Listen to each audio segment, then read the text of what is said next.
Welcome back to another episode of Don't Take Us Seriously, where we talk about all of our opinions on all things sports related. And we also want you guys to share your opinions on any of the topics that we have here today. Leave them in the comments section below, and always remember to like and share. Now let's get to this first thing. There's always firing, and there's always hiring going on each year.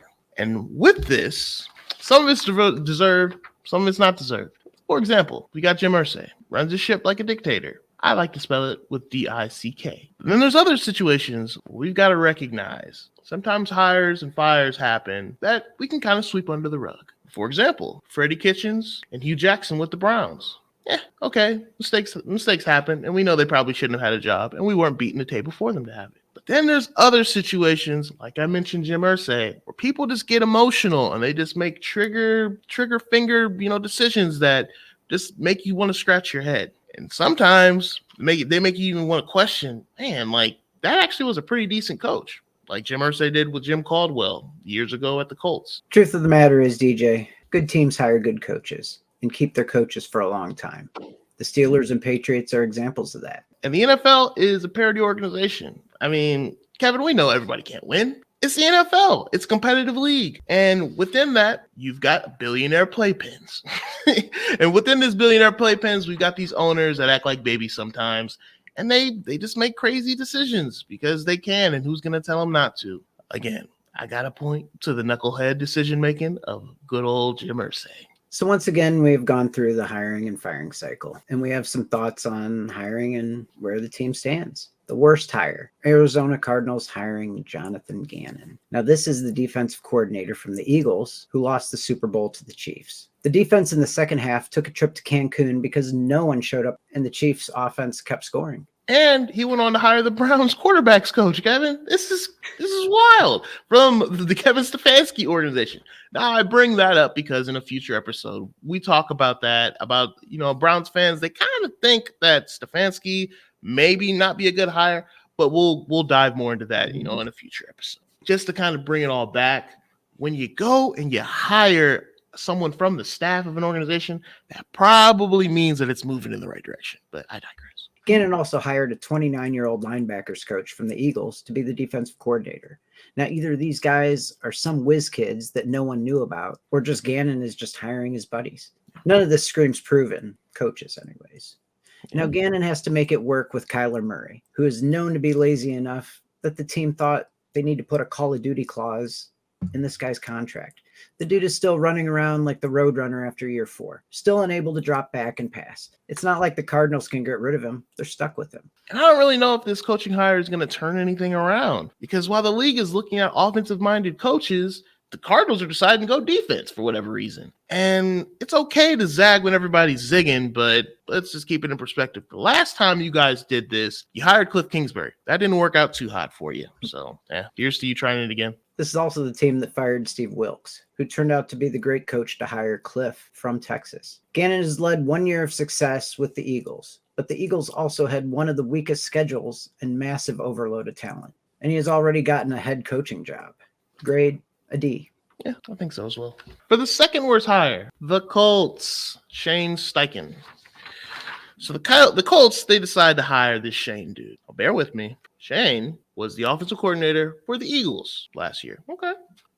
He also was mentored by Frank Wright beforehand. That's a little weird. Frank Wright was just fired from the Colts. So you're going to hire the young Padawan from the Eagles? All right, whatever. If maybe you didn't like it the way this cup of tea tastes, maybe you'll like this one a little bit better, but I can't make sense of it. We just know Jim Irsay, he does what he wants when he wants. It's just a little bit weird when it comes to him and his Coke supplier. We also look with Jim Irsay, nothing's ever steady. I remember I mentioned Jim Caldwell, for example. That one's going to come around again. Irsay fired Caldwell just because he had a down year. When he had Peyton Manning, albeit Peyton gets hurt. Okay, who's the backup? Curtis Painter. Don't worry, I don't have to explain who he is because I don't know who he is either. Nobody does. So he has one bad year with him, and they decide to fire him. All right, whatever. Jim Caldwell goes on to do pretty well with the Lions. So clearly it wasn't all Jim Caldwell's fault there. But I bring that up to say maybe that's just an aberration. Maybe that's just a one-off, with Jim Irsay firing on an emotional decision. Nope. We look a little bit further here with Frank Wright. He brings Matt Ryan in. Well, things didn't go too hot with the corpse of Matt Ryan. It wasn't Matt Ryan in Atlanta anymore. So you decide to fire Frank Wright for the same reason. You got to have talent. You can't just make emotional decisions and fire a good coach just because it didn't go the way you expected one year. Just remember this. Jim Irsay also did this with talent as well, with Andrew Luck. He kept pushing him out there. He kept trying to get him out on the field when he was hurt and trying to recover from injury. Didn't have a line. He ended up ruining his career. So I say all that to say, Jim Irsay, he's always going to make those emotional decisions, and it's hard to believe in Shane Steichen because of that. But we will give him credit for not hiring Jeff Saturday. Apparently, Irsay tried his best to hire Saturday, but got so much pushback that he hired the disciple of Sirianni, who was the disciple of Reich. Yeah. We will give some credit for the creation of the modern-day RPO for the NFL, utilizing Hurt's strengths. Not sure how much of the credit goes to Steichen versus Sirianni. To his credit, Steichen called the offensive plays, and it was not Nick Sirianni. But everyone is a genius until they get exposed during the season. Freddie Kitchens. Their team does not have a quarterback. They trotted everyone out there, including my grandma, to try to throw passes. Jonathan Taylor, the league's best running back 2 years ago, was hurt the entire season. And you know what? I don't really know, Kevin, if it would have mattered if Jonathan Taylor was healthy. Because once again, it always comes down to Mr. Irsay always pulling the trigger just a little bit too soon. Is he really going to give Shane Steichen any time to grasp an NFL head coaching job and to really get the players and install, his principles and his philosophy into this team? If I got to go with history, Jim Irsay has never done that. He hasn't done that in a long time since he's had Peyton Manning. So if he's not going to do it then, why is he going to do it with a new rookie head coach? I got to go with a grade C because I don't believe in Irsay. For number 3 on our list, we've got DeMeco Ryans and the Houston Texans. Now, the Texans are talentless in every which direction, but there's one direction that they've got some talent. I got a little nickname for this guy. I call him the Demon, Damian Pierce, because of his violent and reckless running style that gains extra yards when there's nothing to be had there. But that's really about it, all they got. Now, when it comes to DeMeco Ryans, as a defensive coordinator, when he was at the Niners, how good really was he? Well, when we look a little bit further with it, his defense was fully loaded. I mean, to the 9. How good really can he make this defense be? We know that he's a guy that was a former player, so he comes with instant credibility. That means instant respect within the locker room.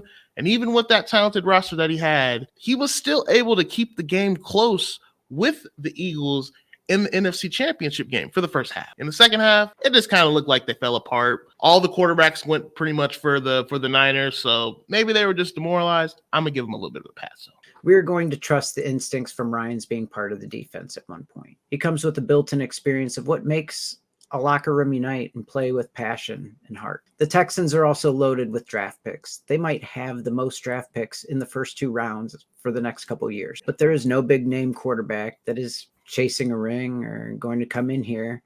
And there's no Trevor Lawrence or other cannot miss quarterback out there this year. And even if, say, you could go grab one of those guys, Kevin, why would they come to this team with nothing to show for? So that makes me think this team's they're going to play complimentary football, play through the running game, and they're going to make the best of what they got. But I'm going to be nice and I'm going to give them a B. Number 2, Sean Payton and the Broncos. I wonder if we are biased because of the name recognition of Sean Payton. He did have Drew Brees for all his years as head coach, and he did have a lot of success in New Orleans. But this is Russell Wilson we are talking about, the wannabe diva without anything to back up his diva-ness. Drew Brees was able to dissect an NFL defense by picking lanes in the offensive lane to throw. Russell Wilson, who might be shorter than NFL defense, does not seem to have any such ability. And guess what? Peyton stuck with Russell. So he made the bed. Now you got to lay in it. But to his credit, this team he's coming into has got great running game when they're healthy, great wide receiving core when they're healthy, and a defense that rocked out. Even with the ineptitude with Russell Wilson, they were able to make stuff happen. But I say all that to say, even with that being the case, this offseason they lost their defensive coordinator, Evero, with that great defense, which I gotta dig a little bit deeper into this. We look at it, Evero was offered the head coaching interim job after Hackett was fired. That's a little Oh, that's good, right? You think he'd take it. He didn't. He decided against it and declined the offer, and then turned around and bolted off to the Carolina Panthers for the same position, for defensive coordinator, not head coach. I'm gonna explain a little bit more on that later. But for now, that just seems like another red flag, doesn't it? It seems to me that this is a guy that's wanting to get the hell out of Dodge. For what reason? I don't know. But it's still a red flag nonetheless. But let me get back to Sean Payton. I got to give him his credit. Because what Nathaniel Hackett lacks and Sean Payton has is instant credibility. He's got the winning nature, winning mentality because he's got Super Bowls to match, and he's transformed teams from the bottom before. Hackett was second fiddle and had to cater to Russell Wilson being a drama queen. Payton can shut things down instantly. I already like the no special office rooms, no own coaches, etc. that Russell Wilson tried to do. It is getting all shut down. There is a chance for this team to have single-minded focus with Russell Wilson being accountable for his shitty quarterback play. Mm-hmm. For now, the Broncos are stuck with Wilson because they gave him the Taj Mahal and all the blood diamonds from Africa. The grade is mainly for Sean Payton's coaching record, and that grade is a B+. Solid. Now for the number one hire on our list, Frank Wright and the Panthers. Whew. First things first, and I don't mean Nick Wright. Now, don't get me wrong. We got to give credit where credit is due. We look at Steve Wilkes. He did an amazing job with these Panthers. He brought them from 1-4 to a possible playoff contender. Kudos to him. But I got to agree with David Tepper here. David Tepper decided to go with offense, because that's the way the league's going. I can't disagree with that hire here. He wanted to keep that continuity within his offense, and he wanted to really make sure that his team would be trending in the way the league's going. We've seen enough times with a defensive-minded head coach, when the offensive coordinator leaves, the team struggles next year to be good. Now it is the same playbook each year. The Panthers identified a known, respectable leader, and they went out and got him. We also see that Frank Reich might have the best coaching staff in the entire league. And I'm going to be a little long-winded here. He's got coveted coaches all around. He's got Jim Caldwell for starters. He's got Evero and Dom Capers as defensive minds there. He's also got Deuce Staley as the coach of the running backs. But let me break this down a little bit further. For Jim Caldwell, this is a guy that's been getting head coaching interviews, it seems like every other year. And he's always interviewed, never hired. It seems a little weird when he touched the offense with Peyton Manning, albeit it's Peyton Manning. Offense was successful. He touched an offense with the Detroit Lions. They were successful. Looks like if he touches the Panthers, that could be successful too. We also look at Evero. With Evero as the defensive coordinator, this is a guy that was just getting head coaching offers, just like Jim Caldwell was as well. And this is a young, fresh mind. And he's being assisted by Dom Capers. What could go wrong here? We look even further, Deuce Staley as the running backs coach. Deuce Staley, everywhere he touches, pretty much turns to gold in the running back room. I can't believe the Detroit Lions let him out their sight, because this guy is exactly what you want, and every running back that he ever touches, they have success. But I look a little deeper here with Thomas Brown.